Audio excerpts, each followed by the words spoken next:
Good evening. I just want to open with a remark that this webinar, it's not really based on me having the answers or knowledge of everything that's going on. It would have been wonderful to be in one big room together and we have an interactive discussion. But because of the time limitations, I'll go through a few slides at the end of which we'll try and respond to your questions or maybe even allow some of you to say something. You will remember, next slide, you'll remember that the purpose of, the reason why we're looking at the minimum legal drinking age has to do with the tragedy that happened in the Eastern Cape at the shebeen called Enyobeni Tavern. If you remember the series of events, on the 26th of June, 2022, 21 people died during celebrations at a shebeen in East London, Eastern Cape, and 4 more were injured. We understand also that legal drinking age in South Africa is 18, but alcohol was served to minors. This event was well promoted on social media, particularly Facebook, and in the promotion, there was a word kuzofiwa, which means there's going to be death. And I don't think the people who wrote this knew that there was going to be death, actually, unless we don't know what was going on. This was really after the exams, the so-called pens down celebration after exams. It's very interesting to note, when you Google this, you go to Wikipedia under Enyobeni Tavern, it will give you the rest of the facts. We are told that people forced their way into through the gate, and the bouncers of the tavern could not cope. That is, they could not stop them from entering. Now, one assumes that these were all the youngsters who died. The tragedy really that saddened the country, and people are still in mourning now, is that 9 girls and 12 boys between the ages of 13 and 17 died. So these are people who are under the age of 18. I will not go into the details of toxicology because our focus is to really understand the dynamics of underage drinking. But on the 9th of July, all sorts of investigation been done, but the toxicology report revealed on the 9th of July that methanol, a very toxic high concentrate alcohol, was found in all the bodies of the deceased. And this put to rest the speculation of carbon monoxide or alcohol poisoning. And the difference between methanol and ethanol is that ethanol is the commonly used alcohol, reasonable concentrations that you find in wine, beer, and so on. But methanol is a very toxic, substance that is used for cleaning, in household products, also in heavy industries and so on. For instance, you may need 400% alcohol concentration of ethanol to cause any reasonable side effects and death and so on, 300 to 400%. But with methanol, 20 to 30 mils of the stuff can cause serious damage to the body. And indeed, these children died. Now, if you stay with this slide, there are a number of questions that one has to ask. There were bouncers there. These were young kids, ages between 9 and 12. Are we saying that there was no supervision of what they were drinking? Is there a possibility that somebody could have brought in a different substance, added it to what they were drinking? Because those theories came up as the story unfolded. But what was definitely found is that methanol was the main cause of death. And we won't get into those details because the complete, forensic story, and of course, the police case is still ongoing. We also have to ask a question. When some of the people were interviewed, the parents or relatives were interviewed, one family said, our child usually comes home at 1 in the morning and we open for her.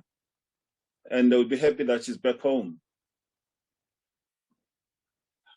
what is happening to parenting today? Why should parents allow kids between the ages of 13 and 17 to stay at a tavern until that late? What do people in the neighborhood say? Is there any neighborhood watch? Is there any monitoring of these taverns? It's very clear that taverns seem to be doing whatever they want to do. They will sell alcohol to whoever they want to sell. And only after this tragedy and other tragedies in KZN and so on, and a previous one, smaller version in the Eastern Cape, are we hearing that there'll be a little more monitoring of what happens at these taverns? But there are many of these taverns in the townships in particular. Secondly, in some countries, there is usually a very sporadic, inspection of who gets into the tavern, who gets into the beer hall, who wants to come and buy. Some people have to show their IDs to confirm that they are of an age range where they can purchase alcohol, and also maybe where they can sit down and drink. Does it happen in these taverns? Clearly, one of the lessons is that there is no monitoring, there's no checking, as long as alcohol is being sold. Apparently, on this particular day, it was a birthday of a DJ, so there was an advert that had gone out, and kids came in numbers because they wanted to enjoy themselves. So we're having a number of factors here. The parents and their responsibilities, the local community, the schools, the churches. We're having the policing forces, the units, SEPs, and other community policing structures. And then overall, we have nationally our Central Drug Authority. I do not think that the fact that young people who are underage drink at these taverns is unknown to our Central Drug Authority. And we have a number of ministries, health, education, transport, and so on, that are interested in this because it does have an impact on what happens in the development of these young people. So if you go to the next slide, we now have a clear setting for discussion, for discourse. Next slide, please. And one of the first questions is, does early drinking cause problems? The second one would be, is this related to adolescence, or is there something magical about adolescence? Is 18 not enough? Age 18 not enough? And I'm raising this question because a lot of people are saying, let's raise the minimum drinking age to 21. We'll come back to that. Next question is, how well are we implementing and monitoring current legislation? Clearly, one of the lessons from this tragedy is that we are not doing that very well. Our resources coordinated. We've got a Department of Health in that province, social development, and other related structures. For instance, other stakeholders like the civil society, the community itself, Department of Trade Industry, the Liquor Board, and so on, SEPs, Correctional Services, Department of Justice, Education, Health and Social Development, or Transport, as I've mentioned. Are they coordinated? Are they coordinating their approach to dealing with this problem of underage drinking, monitoring of these taverns, and even looking at who buys alcohol at the liquor stores? Are these kids at the age where they can be allowed to buy alcohol? What about the liquor industry? The Liquor Board came in strongly to say they are unhappy about what happened at this Shabin. They feel that stronger monitoring in partnership with the other stakeholders should happen. Next slide, please. There are issues clearly with alcohol consumption. In many developing countries, levels of alcohol consumption have increased in recent years. Of course, it has increased also in Africa. And the change in drinking patterns from traditional use of home brews with low alcohol content to more frequent recreational use of commercial alcoholic beverages, this has increased. But what is also problematic here is that the normal home brews, for instance, people add something to them, and that could be something toxic that creates difficulties. So if you go to the next slide, Our key concerns and trends are the following. We'll remember that the president of the country, in responding to this tragedy, he was concerned about the deaths. He was concerned about supervision of children, but primarily was concerned about allowing children under the age of the set limit of 18 to drink, particularly at taverns like this one, without proper supervision. We are also concerned about binge drinking. In a situation like this, children are happy, there's a celebration, it's after exams, there's a possibility that they could drink too much. But in drinking too much, they could also be drinking something that has, toxic, additives, such as methanol, which was found in the bodies of all these kids.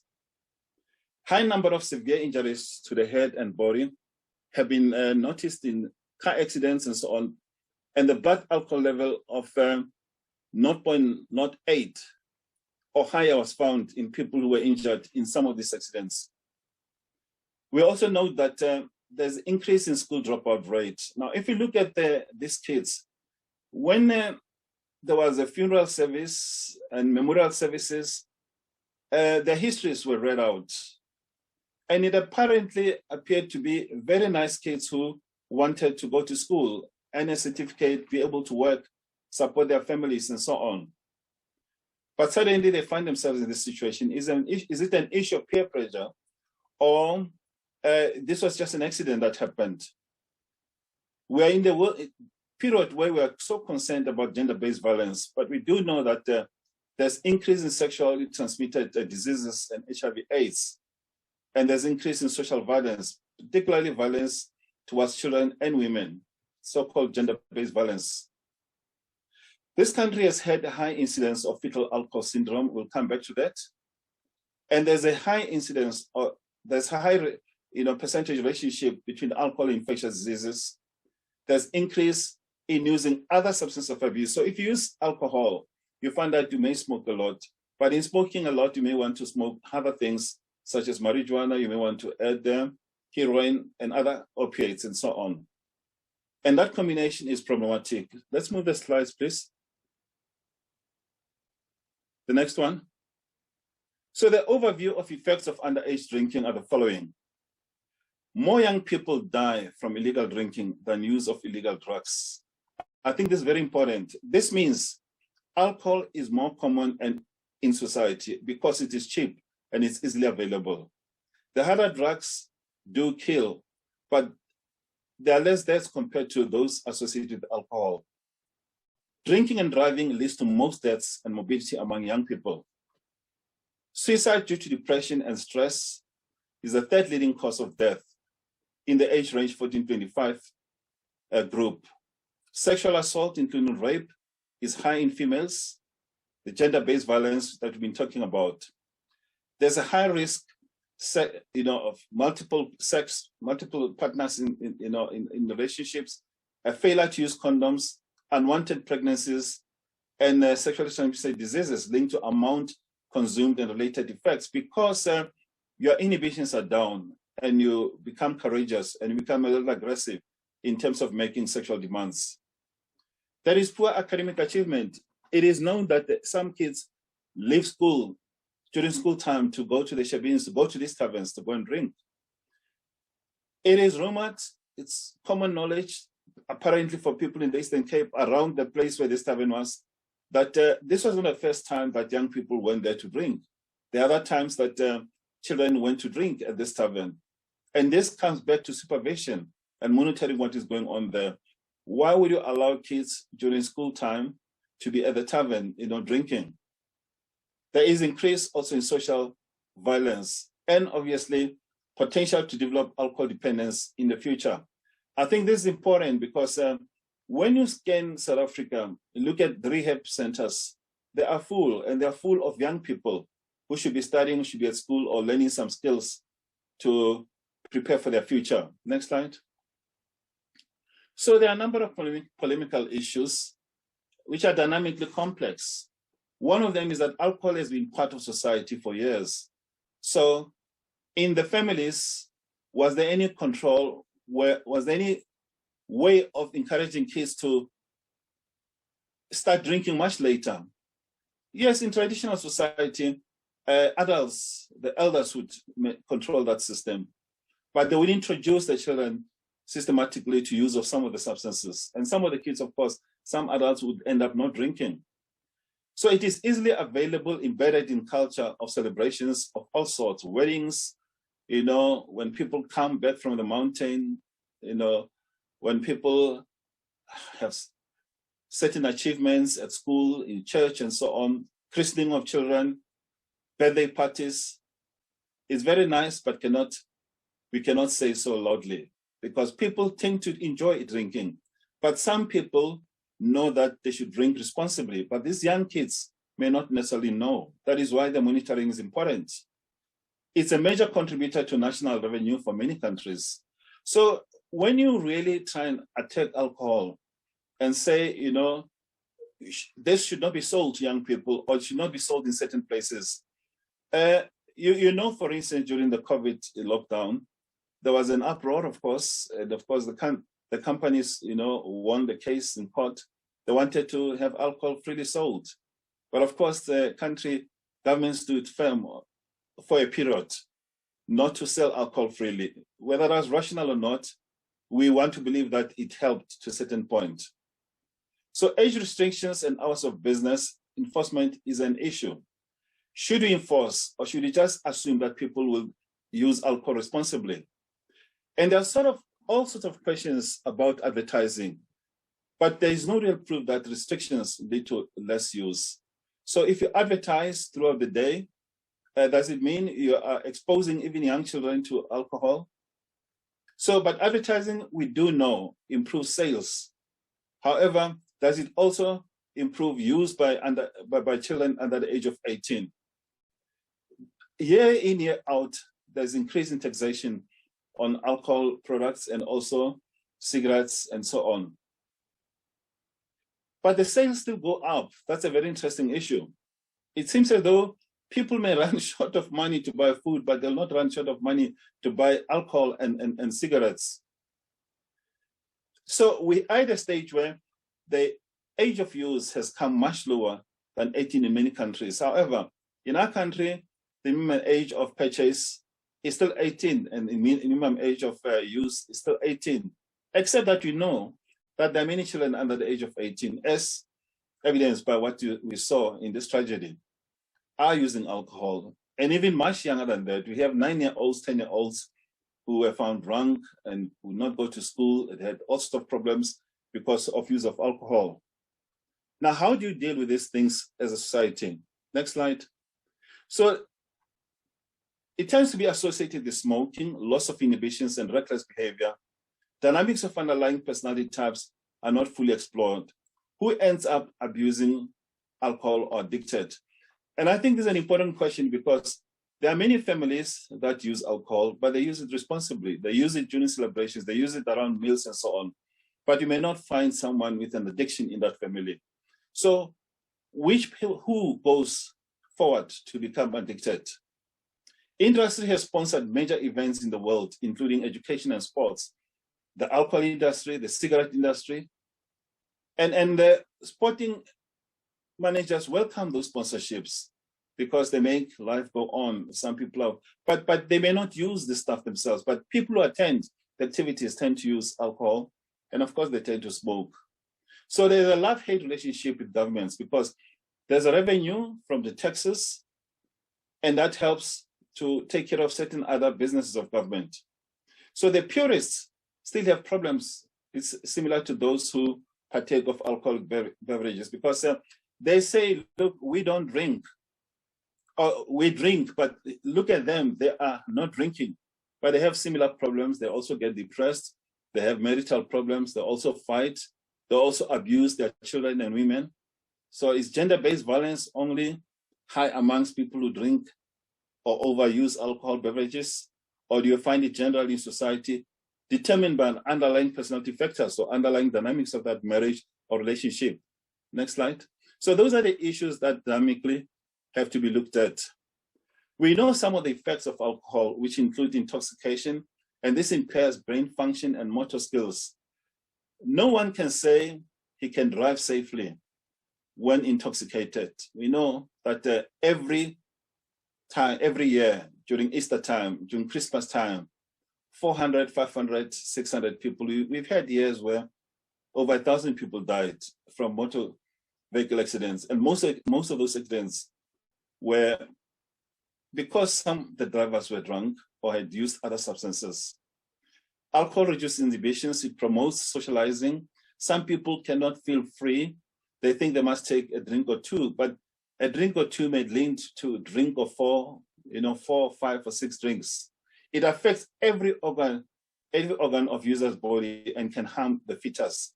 This has to do with pregnant women, which means we need to educate women who are pregnant not to use alcohol and other substances. So heavy use is linked to increase of certain cancers, for instance, and strokes, liver disease, which is common.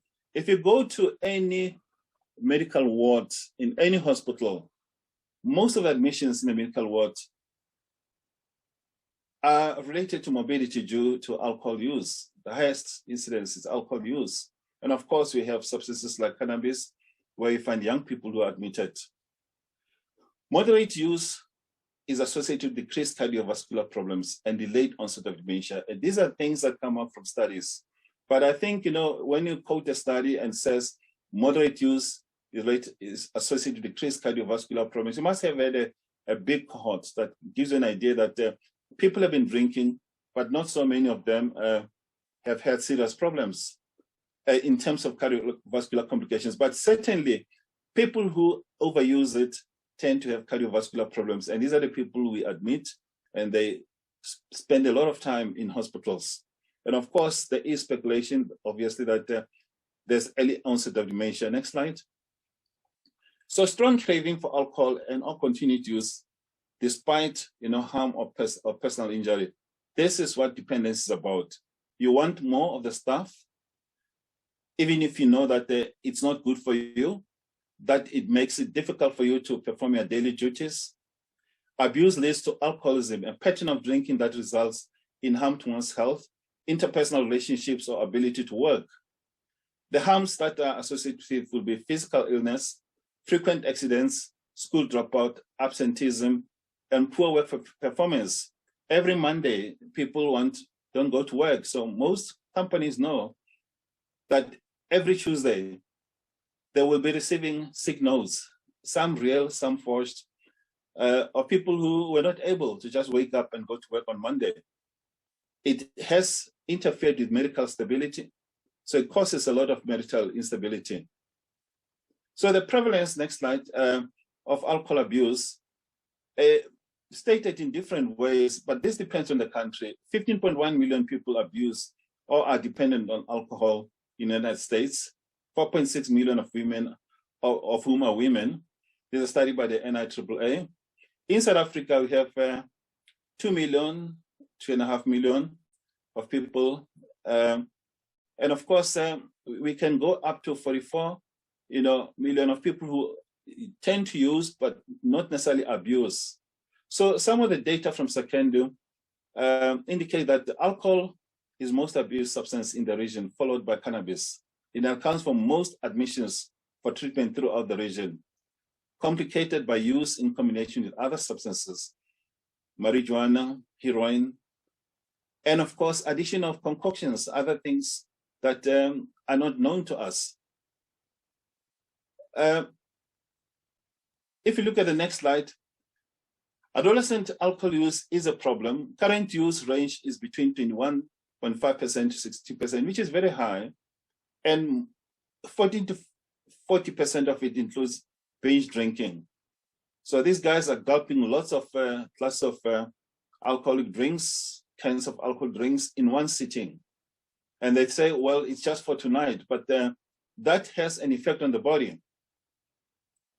This includes university students. For instance, a study that shows that per month binge drinking amongst university students is 7.1% to 58%.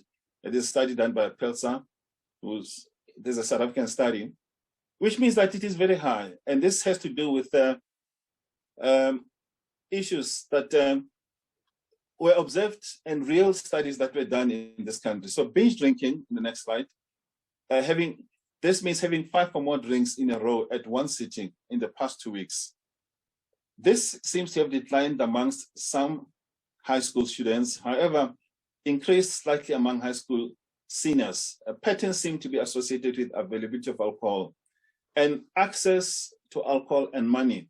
And this is where parents really have to come in to check, why is this child always asking for more money? Next slide. And the trends in binge drinking, higher levels of drinking among rural than urban women. I'm not so sure whether this fact is correct, but maybe in discussion we can come back to it. Province with highest male binge drinkers at the time the study was done was Western Cape, followed by Northern Cape. Now, if some of you had gone to places like Uppington, you would see in the morning a horrible sight of people who have serious malnutrition, even adults, tremors, withdrawal symptoms because they need their next dose of alcohol. Gauteng was the next one, 16%, Free State 15%, but I don't think this pattern it was at the time of the study when it was done, but it may be higher because a lot of people are moving into the cities, for instance, Gauteng as a province where they want to get work. Next slide. Road accidents are also a factor here. High proportion, about 46% of mortality cases due to non-natural causes have had blood alcohol levels greater than or equal to 0.05 grams per 100 mils, which is the legal limit for driving.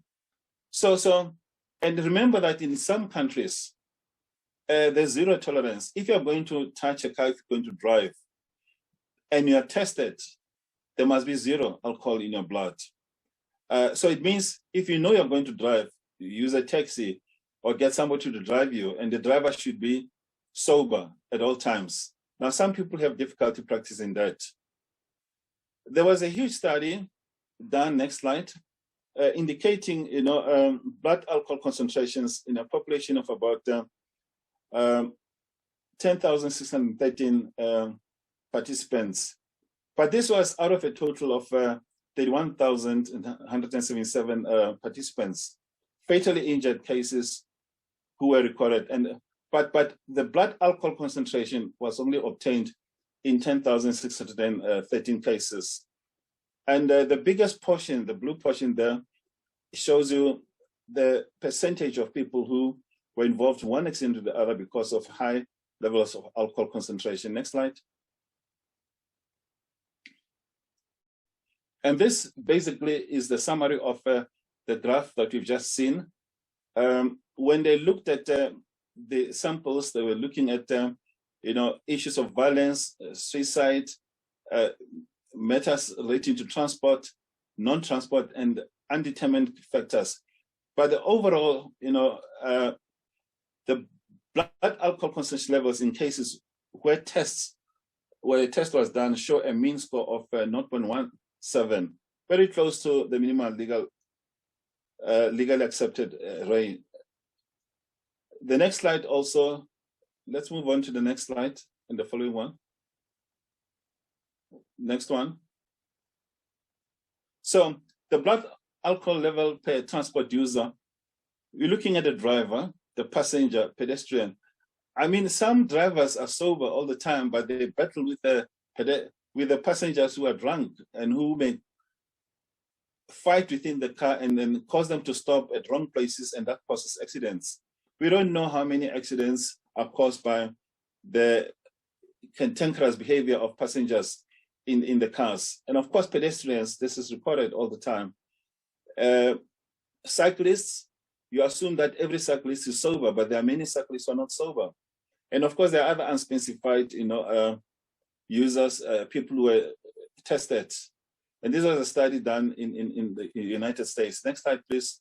So alcohol has strong relationship to sexual behavior. Alcohol use has also been associated with unsafe sexual practices and increased risk of contracting HIV. This study was done in South Africa. Emerging data on the link between alcohol use and risky sexual behavior is of great concern, given the high prevalence estimate of 12% for HIV/AIDS in South Africa amongst persons of all ages. At the time the study was done, this was the figure, but it could be higher now because there have been other intervening variables, stressors, poverty issues, and so on. Next slide. One of the problems with alcohol used by pregnant women is that it affects the fetus. Rates of fetal alcohol syndrome in South Africa were estimated to be 18 to over 100 times greater than for various populations in the United States. Now, the team, May and others who did the study, worked with us, but they were focusing on a particular area in the Western Cape where people were paid with alcohol drinks at the end of the week or end of the month in relation to the small amount of money. But when you looked at other parts of the country, you found that there was increased, fetal alcohol syndrome, but more than 40 cases per 1,000 children were found to be having fetal alcohol syndrome in the Western and Northern Cape provinces. If you visit some of those areas, like for instance, the Northern Cape, if you go to a place like Uppington, it's really a sorry sight some mornings. More than 20 cases per 1,000 children in Gauteng province were also found to have fetal alcohol syndrome. So these figures represent some of the highest rates of fetal alcohol syndrome in the world. But there is now education. There are groups that are promoting safe use of alcohol, responsible use of alcohol. And it seems as though even the education that pregnant women and families get at maternity clinics and so on, they help a lot. People realize that they might be putting not only the fetus in danger, but also themselves. Next slide. So we come to the core issue that we thought we'd address. This is the legal drinking age. Now, this is a very complicated issue. There are a number of countries here, and I won't go through all of them, but if you take Algeria, you don't get a stated minimum drinking age, but we can purchase alcohol at the age of 18. Now, some of these figures are also influenced by religion. Algeria is a strong Muslim country. If you go to Cameroon, you can drink from the age of 18. But there are issues about purchase. It's not clear whether it's 18 or 21. You go to Central African Republic, you can purchase at 18. In Egypt, some of these countries, Egypt, Sudan, and so on, where there's a very strong Muslim practice, you may find that many people actually will not drink in public, but they'll drink at home. But religion has a powerful influence. You see under Eritrea and Ethiopia, drinking age is not determined, but you can buy, but you cannot be seen drinking at that age because the family, the community will be monitoring you. Next slide. If you look at Lesotho, for instance, you can purchase at 18. We don't have, at the time the study was done, the survey was done, there was no clarity about the minimum drinking age. But if you look at Libya, which is strongly Muslim, just purchasing and use of alcohol was illegal. Morocco, purchase, that's 16, it's problematic. Strong Muslim country also. You don't drink in public and so on. Of course, Namibia, purchase is 18, Nigeria, and so on. Next slide. So when you come to South Africa, we can buy alcohol at the age of 18. You can drink from the age of 18. This survey didn't have a figure for Swaziland. Sudan is problematic. There's a component of strong Muslim practices. Religion is very strong there. But all in all, when you look at these countries, they are hovering around the age 18. And there might be reasons for that. And there's been a push to look at increasing the minimum age for drinking alcohol to 21. Next slide. So in North America, we see a similar pattern. So I won't go into many of those issues. But in the United States, at some point, in some states, you would find that you can only purchase at the age of 21. But we know that many under 21s and 18 and below do use alcohol, even in America. So this differs from country to country. But our discussion is really about determining what would be suitable for South Africa. But this period, between 18 to 21 seems to be of interest, and we'll come to reasons why that seems to be so. Next slide. In Asia, you find countries like Afghanistan, Bangladesh, Iran, Kuwait, Saudi Arabia, where purchasing alcohol is illegal. So you cannot be seen drinking. But of course, you do see some people walking out drunk. You don't know where they drank, where they purchased the alcohol, and so on. But if you visit some of those countries, you won't see alcohol at the table during their meal time and so on. Or go to India, variable figures from state to state. It ranges from 1825, both drinking and purchasing of alcoholic drinks. Malaysia, Macau, there's a strong religious influence there. So there's high restriction and so on. Next slide. In Europe, this is very open society. We find, for instance, you take Austria, 1618 for certain beverages in some areas, and a group of those countries where you can purchase at 18 and even drink from 18 or but there are a number of young people at the age of 16 to 18 in countries like Belgium, Germany, Liechtenstein, who also use alcohol. So, you know, if you're going to compare our country with some of these countries, the problem would be what is available in those countries to protect young people, to protect society. What do we have in this country in terms of monitoring how alcohol is sold? Next slide, please. Look at Switzerland in the next slide. 16 to 18 for beer, wine, and cider, 18 for spirits. So they try to differentiate, but you know, when you start drinking alcohol, differentiation is difficult. Sweden, what this tells you, these averages in terms of age range, is that some of these countries do monitor, they have facilities for supporting these young people, and sometimes they cannot strictly control the age range.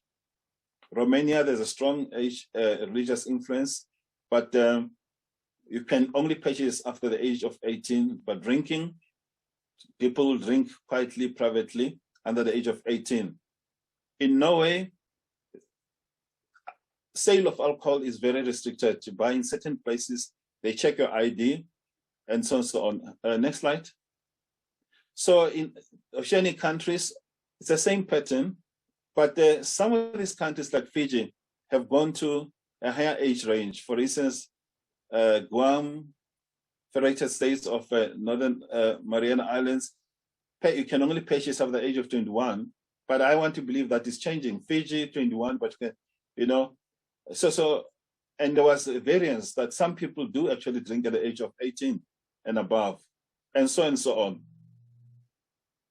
So let's come to the next slide, which really makes us think about, you know, top 5 reasons to keep minimum limit of drinking age at 21. Next slide, please. The assumption is that if the minimum drinking age is 21, you'll save more lives because the brain does not fully develop until at least the age of 21. So if you drink much earlier, you are dealing with the brain in development and you are destroying a number of cells. And that is why some people drop out. And if they're starting jobs early, they may not perform very well. The longer we can delay alcohol use, the better the chance that a person will never have a problem with alcohol. And this we can prove within this country. There are many families where adults, the parents drink, but the kids don't drink because the parents are able to communicate this message to them. There are policies that say, look, you know, you know, policies around prevention, just delay, you're still young and so on. But you say that about sex also. But we can see, for instance, the recent rape, you know, of people that was in the newspapers. The rapists, some of them were young kids under the age of 18. So were they drunk? Were they high on something else? You don't know. Now, Department of Defense regulations allow members of the active military who are under 21 to consume alcohol in control situations. So that you may be allowed, if you are between 18 and 21, to take something, but outside that area, you are not allowed to use alcohol. So in the US, the main issue is saying the longer we can delay alcohol use, the better the chance that the person will never have a problem with alcohol. But if you go to the US, you visit some of the rehabilitation centers, they are full, and they're full of people who basically abuse alcohol. And of course, one of the driving epidemics now, opiate epidemics, which is driven by abuse of methamphetamine. It's a real problem. The US has put in a lot of money in this. When you use those substances, you also have a craving for alcohol, and the other way around. Next slide. So ages of initiation may differ. They vary from country to country. One may vote in the US at age 18, drink at 21, visit the local casino at 21, rent a car at 25, and run for president at 35. What do these ages mean if there's no monitoring supervision? So why we have to carry our IDs all the time. These ages may appear arbitrary, but they take into account the requirements, risks, and benefits of each act. The national minimal legal drinking age of 21 has survived the test of time and is firmly supported by current scientific research. The only problem is implementation. How are we as a country going to implement this minimum drinking age? If the parents don't care, if citizens, communities do not care, if the police just look and drive on, if our Central Drug Authority does not make noise about this, if the relevant stakeholders, departments, health, social development, and so on, are not saying anything about it, how are we going to monitor this? So this is really a debate around which we want you to contribute. Next slide. So what then for South Africa? Situation analysis must be revisited. We have to compare with the best practice in other countries. And in this slide, I said the USA, but the USA may not necessarily be the best example, because when you look at shootings at schools, mass shootings at schools in various places, similar to what we are beginning to have in this country, substances have been used, and alcohol is one of those substances. How do you coordinate available resources, to make sure that we encourage young people to delay, their use of alcohol and other substances? How do you implement and monitor current legislation rigorously? I think this is an important issue, because if we have a good legislation on paper, but we're not able to monitor it in terms of how it's implemented and so on, then we're going to fail. We need to establish partnerships involving civil society and the private sector. The Liquor Board is coming up strongly. They want to work with SEPs to make sure that there's monitoring of taverns, who goes into the taverns. There must be some program, there must be some kind of regulation that says you need to check people's IDs. Particularly sometimes you can see this is a child. Why don't you just ask this child to show you his or her ID before you let them in? But people who are selling alcohol and other substances, they don't care. What they care about is making money.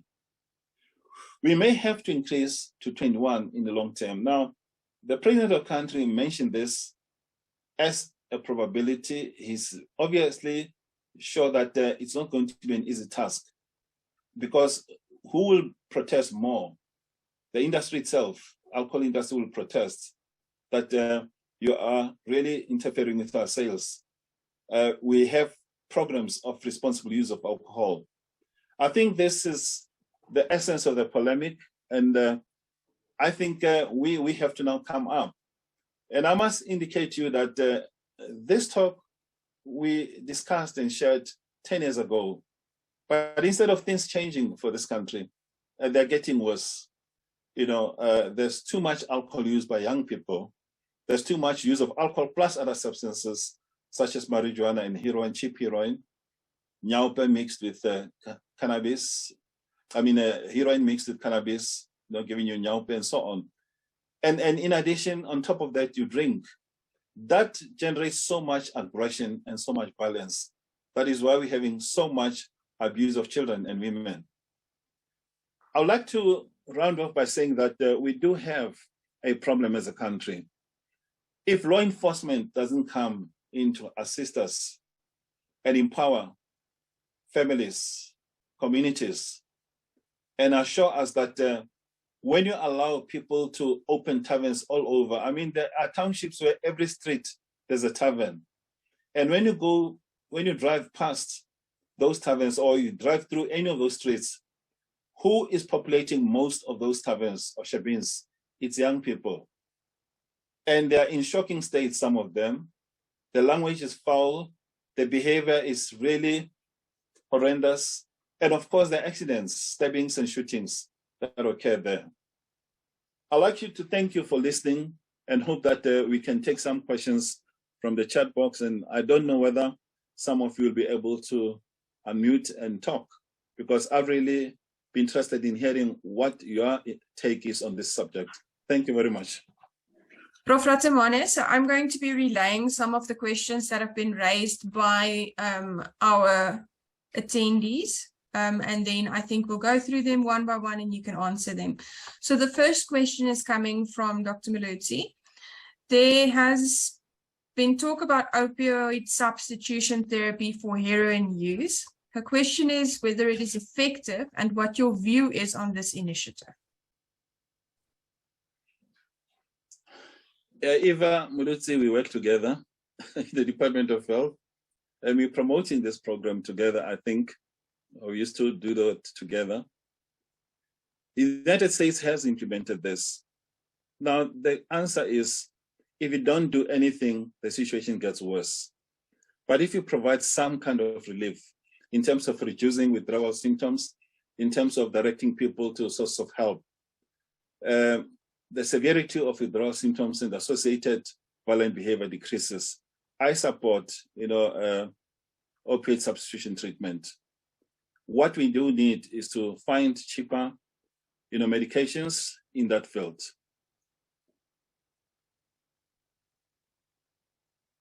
Thank you, Prof. And then another question also from Dr. Malutsi is, are there any chemicals to stop alcohol cravings?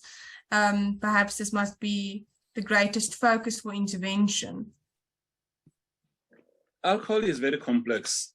Opioid substitution works very well for things such as, heroin and so on.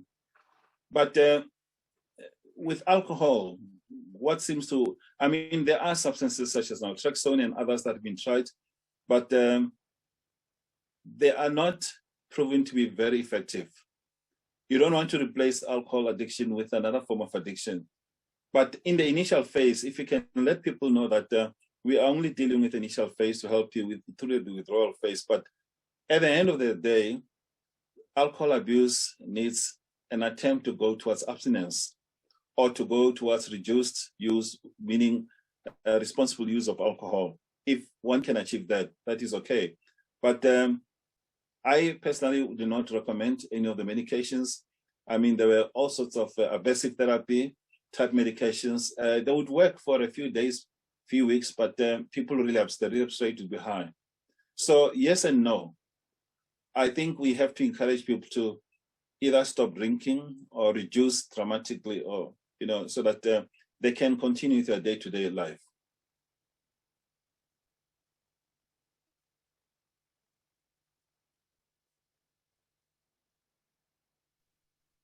Prof, the next question that we have is, can the person changing, sorry, that was with the slides.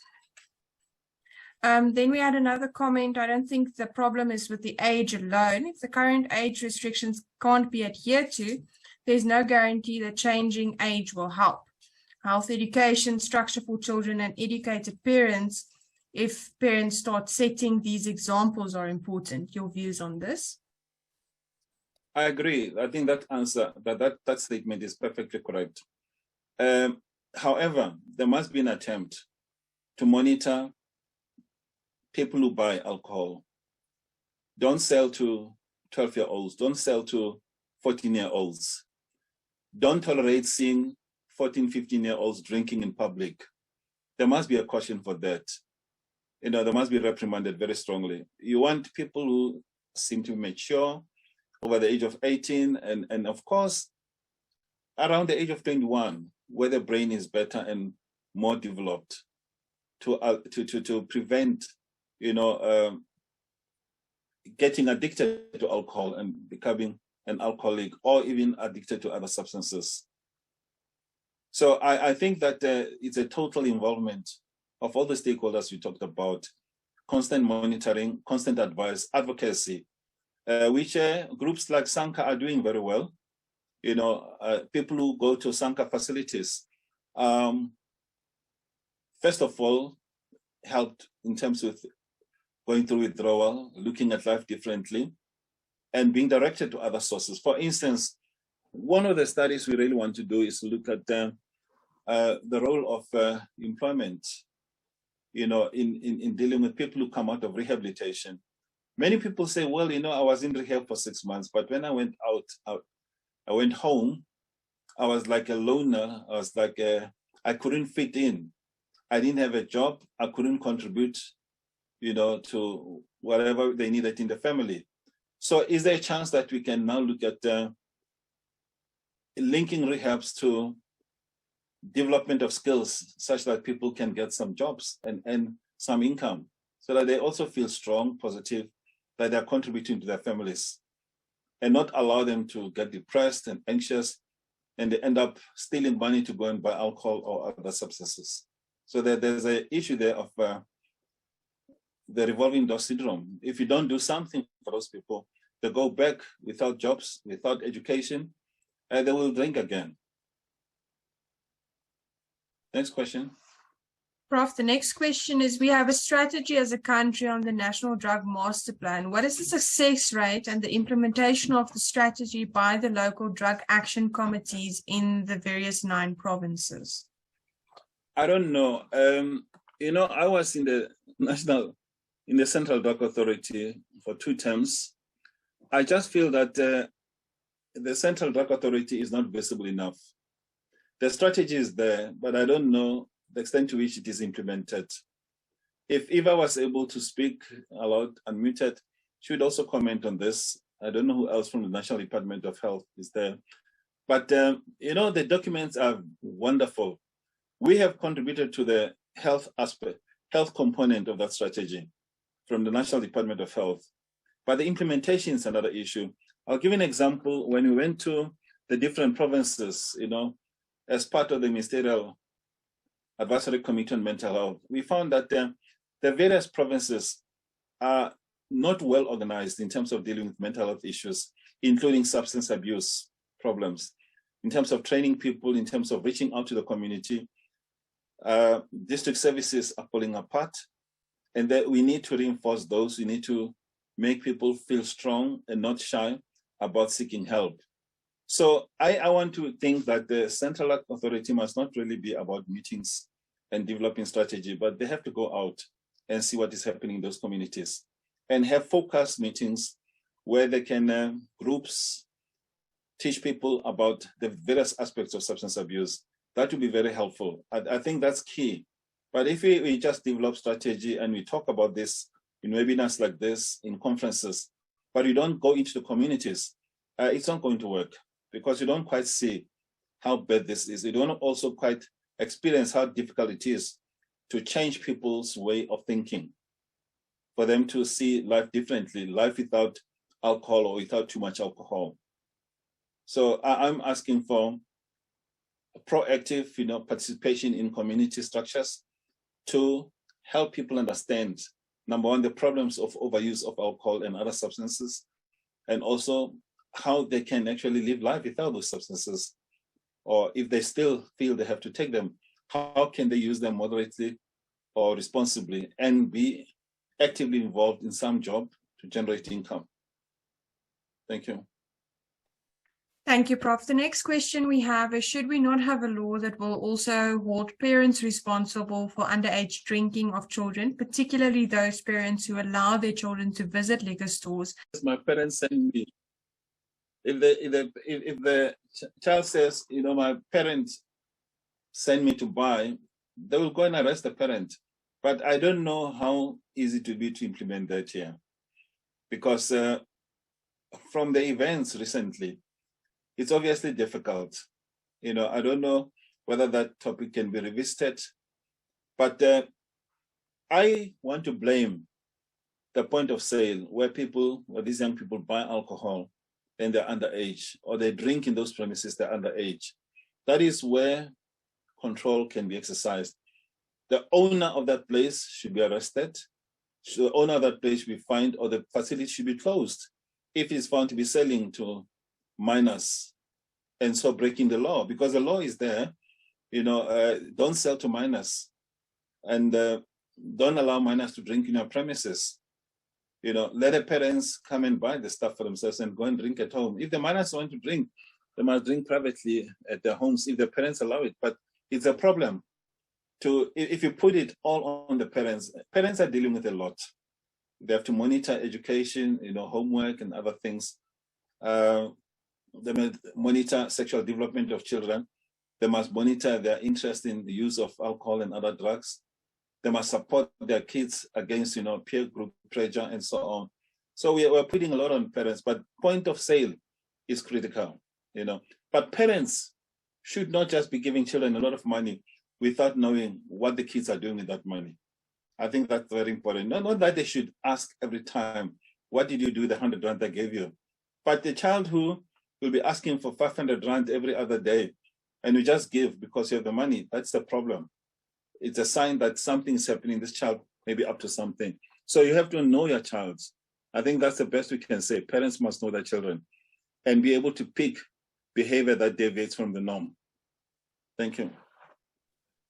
Thank you, Prof. The next question comes from Elizabeth, and she wants to know what the role of the liquor licensing inspectorate is in this regard.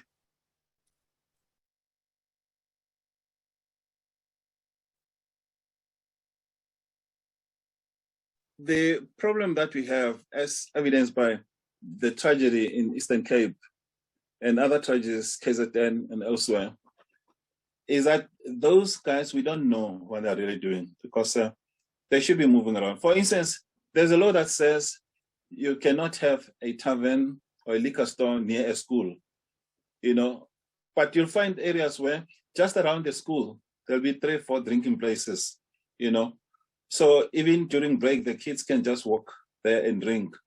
No one intervenes. No one says, this must be closed, it's opened at the wrong place, and so on, so on.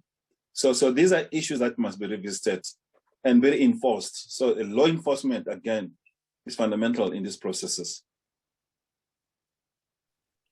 The next question comes from Shanae, and she's saying that realistically, even if we increase the age limit, alcohol is used within homes, alcohol is used socially and can be bought by older people for younger people in exchange for something. This has been done for years, and the age limit doesn't prevent this, unfortunately. She is asking how you feel about the drinking age if these factors are still a reality.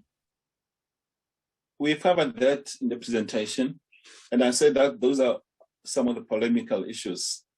How do you deal with that? If alcohol is part of celebrations, kids see their parents drinking when they're happy, celebrating weddings, birthdays, rites of passage, and so on. Are you not? We have to encourage parents basically to teach their children that this is not for you. Your time will come. But the fact of the matter, this is why this age of 21. It's interesting, how can we achieve that when 16-year-olds, 13-year-olds are drinking already? And then I want to say, you guys must never touch alcohol until you're age 21. It's going to be difficult. Promotion of responsible use of alcohol might be one way. In dealing with people who sell to the minors, it's another way. And random inspection of these facilities to see if there are no minors drinking there and so on. Check IDs of people who look young and they're drinking those places. That might help. But that's not happening. We're always told that there isn't enough manpower to deal with that or to do that. So I want to agree with the person who asked the question. It's a complex issue. Age limit itself is not a solution, but we shouldn't stop the advocacy. Advocacy, the fact that kids must be encouraged to really try and delay their use of alcohol until much later. Finish school first, start this, do that first, and then you may consider, using alcohol if you want to, if you have to. I mean, like some parents will say to their kids, look, this is not a time to get married. Go and finish school first and then plan, because then you can afford to be in a marriage, to look after a family and so on and so on. Those things come up in some families, but I'm not so sure why they're not coming out in relation to use of substances. But there are many families that are doing very well. Parents use alcohol responsibly. Children see them. The children are not interested in alcohol. How do those families, manage that? Maybe we should learn from some of those families and try and use some of those strategies. The next question comes from Chris, and he's asking, how will a change in minimum legal drinking age of ethanol prevent methanol poisoning? And he's asking if this is not a separate issue. It is a separate issue. I think it's really by chance. I don't think that Tavern goes out to sell methanol containing beverages. It seems as though methanol, that particular weekend that happened to be there, we don't know the full story, but that Tavern has been there for some time, and people have been drinking, even young people have been drinking there, and they didn't die. But on that day, 21 children died. But no one goes out to buy methanol to sell to people to drink. It's a toxic substance. If you had to go and buy methanol in large amounts, they'll want to know what you're going to do with it. You don't have a business where you clean stuff, hard metal and so on. So what are you going to do with it? So for instance, we hope that the investigation would ultimately tell us where the methanol came from, because methanol was there. It was found in the bodies of all those kids. But the owner of the Tavern is not aware of how that could have come into his the particular shebeen. So those are two separate issues, and that's why I wanted us to move away from going into the forensics, because the case is still being investigated. The investigations are still going on. We still don't know where the methanol came from. Whether some of the kids brought it or somebody, like we are told, when you Google this tragedy on Wikipedia, they will tell you that there were additional people who were forcing their way into the Tavern, and the bouncers could not cope in terms of holding them back. Did those people bring it? Because I personally don't believe the owner of the shebeen would deliberately give a strong toxic alcohol version to the kids and kill them. I mean, I don't want to wake up and say, I'm going to kill these kids. I don't think that the owner of the Tavern wanted to do that. The owner of the Tavern most probably just wanted to make money, but things went wrong. We still don't know how and why they went wrong.